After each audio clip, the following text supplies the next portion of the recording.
காக்கை குலமாய் அவதரித்தாலும் ஒற்றுமையாவது வளர்ந்திருக்கும்.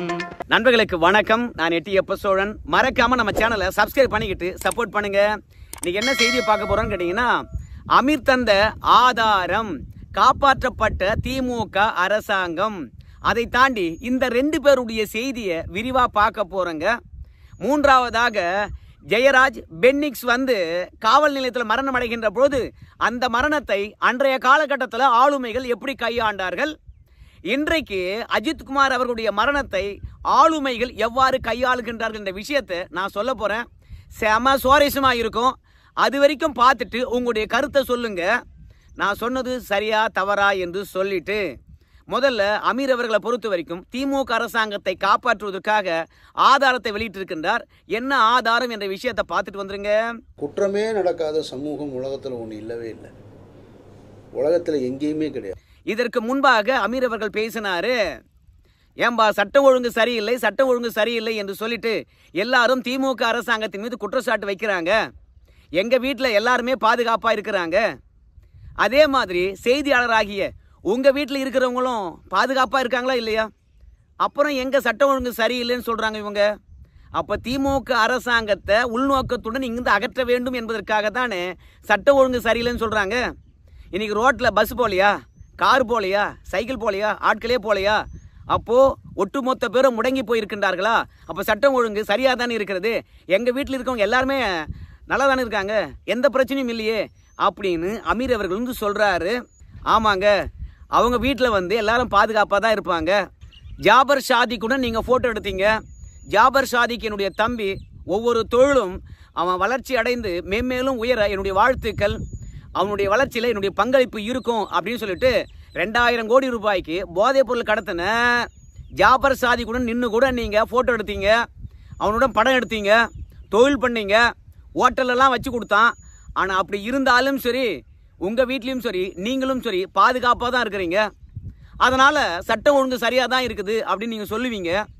ஆனால் நீங்கள் டிவியை போட்டு பாருங்க, பள்ளி மாணவன் கடத்தி கொலை பணத்துக்காக, பள்ளி மாணவன் ஓரினை சேர்க்கைக்காக கடத்தி கொலை, கல்லூரி மாணவி ஒருதலை காதலால் கழுத்தில் குத்தப்பட்டால், இப்படி ஏகப்பட்ட விஷயங்கள்.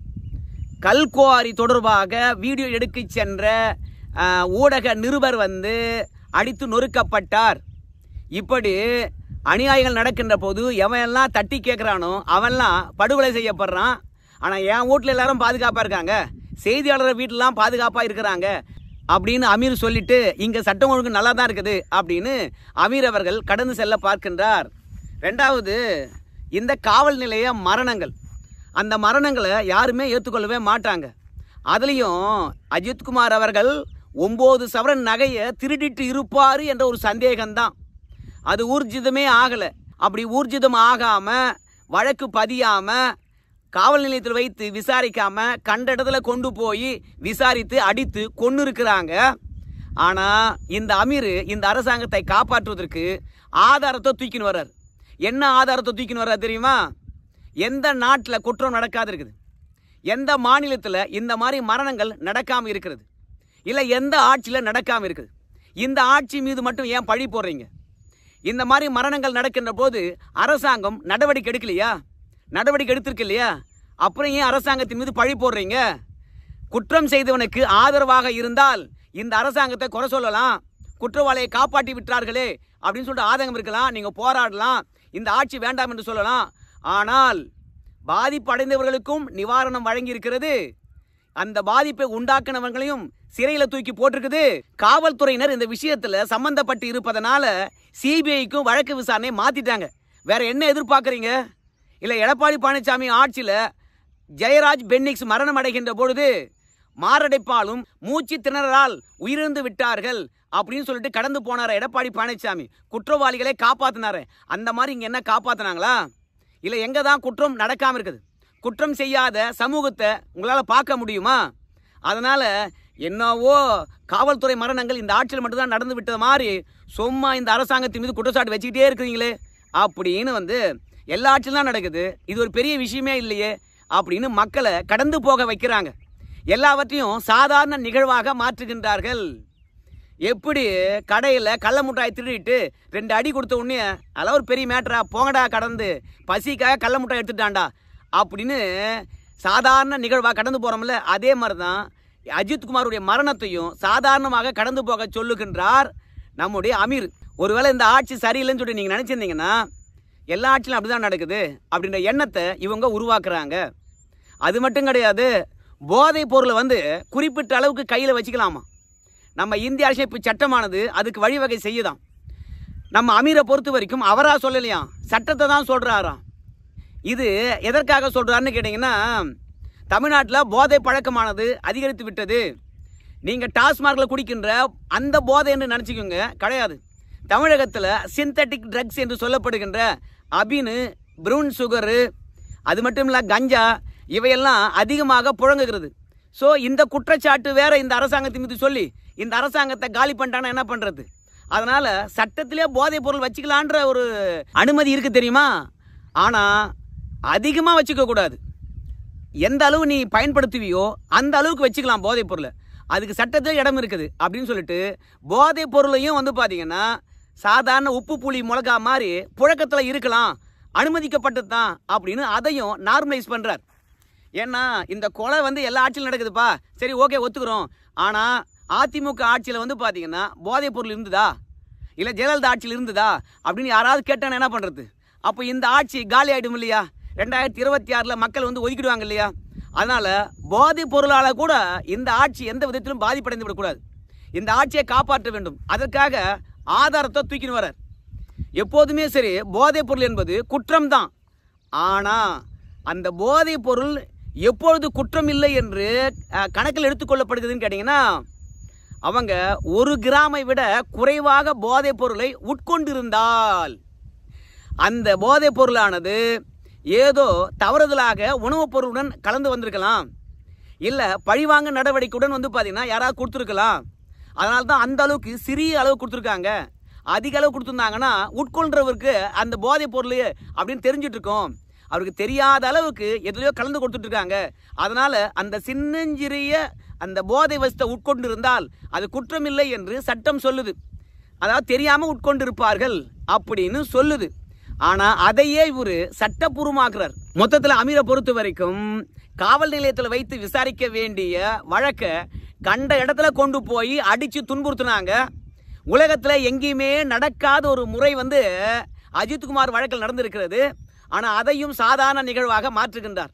இந்த அரசாங்கத்துக்கு எந்த ஆபத்தும் வந்துடக்கூடாது, கடந்த காலங்கள்லாம் நடந்திருக்குது, இந்த பாருங்க ஆதாரம் அப்படின்னு அந்த ஆதாரத்தை தூக்கின்னு வரார். அதே மாதிரி போதைப் பொருளும் சரி, இவ்வளோ வச்சிருக்கலாம்பா, அனுமதிக்கப்பட்டிருக்குப்பா அப்படின்னு சொல்லிட்டு தமிழகத்தில் போதைப் பொருள் நடமாட்டம் அதிகமாக இருக்குது. பள்ளி பிள்ளைகள் சீரழிகின்றார்கள், எங்கள் வீட்டு கணவன்மார்கள் சீரழிகின்றார்கள், இந்த ஆட்சி எதுக்கு அப்படின்னு யாராவது கேட்டாங்கன்னா, ஏன்பா போதைப் பொருள் வச்சுக்கலாமையா, என்ன டாஸ்மார்க் இந்த ஆட்சியில் மட்டுமா நடக்குது அப்படின்னு சொல்கிற விதமாக அதுக்கும் ஆதாரத்தை சட்டப்பூர்வமாக தூக்கி வருகின்றார் நம்முடைய அமீர். சரி, அமீர் மட்டும்தானா இப்படி தூக்கிட்டு வராங்க அப்படின்னு பார்க்கும்பொழுது பக்கத்தில் நம்ம அண்ணன் தோல் திருமாவளவன் அவர்கள் கூட தான். நானே முதலமைச்சராக இருந்தாலும் சரி இந்த மாதிரி மரணங்களை தடுக்க முடியாது, காவல்துறையினுடைய மனநிலையை மாற்ற முடியாது. ஸோ காவல்துறையினருக்கு மனவள பயிற்சி தரணும். அதனால் ஏதோ திமுக ஆட்சியில் மட்டும்தான் இந்த காவல்துறையினர் இப்படி அடித்து துன்புறுத்துறாங்க அப்படின்னு சொல்லிட்டு நீங்கள் நினைக்கக்கூடாது அப்படின்ற ஒரே காரணத்துக்காக திருமாவளவன் அவர்கள் சொல்கிறாரு, நானே முதலமைச்சராக இருந்தாலும் காவல்துறையினர் இப்படி தான் நடந்துக்குவாங்க அப்படின்னு சொல்கிறார். இந்த அம்மாவை பாருங்கள், இவங்க வந்து சர்மிளா, இவங்க செக்ஸ் டாக்டர் என்று அவங்களே சொல்லிக்கிறாங்க. இப்போ தான் குடும்ப பெண்மணியாக மருத்துவ ஆலோசகர் என்று தன்னை மாற்றிக்கிட்டாங்களாம். விசிகாவுடைய பொறுப்பாளராக இவங்க இப்போதைக்கு, ஏன்னா இவங்க கணவர் வந்து விசிகாவில் எம்எல்ஏவாக இருக்கிறாரு. ஸோ இந்த அம்மா என்ன சொல்கிறாங்க கேட்டிங்கன்னா, இந்தியாவில் உத்தரப்பிரதேச பார்த்தியா, இல்லை மத்திய பிரதேசம் பார்த்தியா, அங்கெல்லாம் காவல்துறை மரணங்கள் எவ்வளோ நடக்குது தெரியுமா, அங்கெல்லாம் 500-600 நடக்குது ஒரு வருஷத்துக்கு. இங்கே வந்து பார்த்தீங்கன்னா வெறுமனே 24 தான் நடந்திருக்கிறது.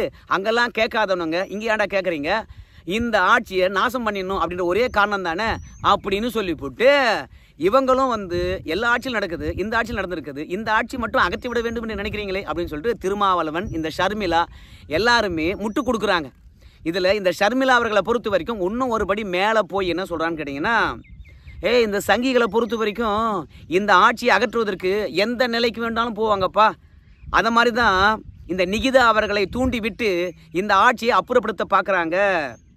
எப்படி அப்புறப்படுத்த பார்க்குறாங்க அப்படின்னு இந்த ஷர்மிளா அவர்கள் சொல்கிறாங்கன்னா, நிகிதா அவர்கள் மோசடியில் ஈடுபட்டுட்டாங்க, பண மோசடி அப்படின்னு சொல்லியே வந்து இந்த அஜித்குமார் மரணத்தை மீடியாக்களில் தொடர்ந்து பேச வைக்கிறாங்க, லைம் லைட்லேயே இருக்க வைக்கிறாங்க.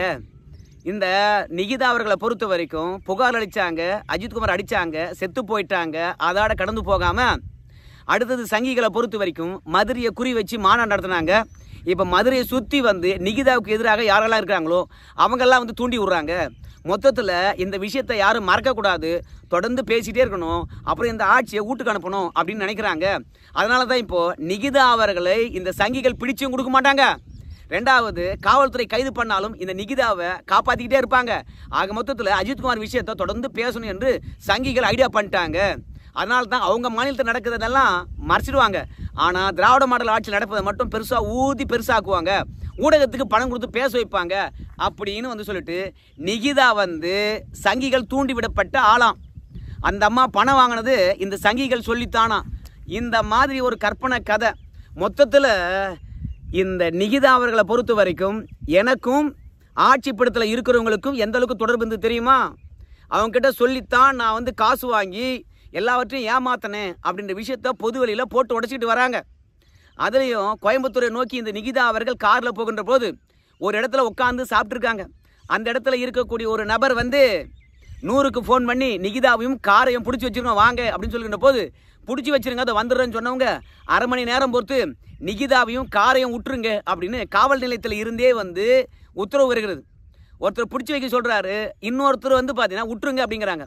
மொத்தத்தில் நிகிதா அவர்களை காப்பாற்றுவது சங்கிகளா அல்லது திராவிட மாடல் ஆட்சியா என்பது இந்த ஷர்மிளாவுக்கு தெரியாமல் இருக்குது. மக்கள் ஒவ்வொருத்தரும் இந்த திமுக ஆட்சினால் பாதிப்பு அடைகின்றார்களா இல்லையா என்று அவங்க மனசாட்சியை தொட்டு பார்த்துட்டு அதற்கு பிறகு அமீர் சொல்வதோ திருமாவளவன் சொல்வதோ அதே மாதிரி வந்து இந்த ஷர்மிளா டாக்டர் அவர்கள் சொல்வதோ நாம் பரிசீலிக்கலாம். தனக்கு ஆதரவாக இருக்கக்கூடிய கட்சியை ஆட்சி விட்டு அகற்றி விடுவார்கள் என்ற பயத்தில் உலகத்தில் எங்கெல்லாம் நடக்குதோ அதெல்லாம் இங்கே சுட்டி காட்டி எல்லா இடத்துலையும் அப்படி தான் நடக்குது, திமுக மீது மட்டும் ஏன்டா குறை சொல்கிறீங்க அப்படின்னு முட்டு கொடுக்குறாங்க.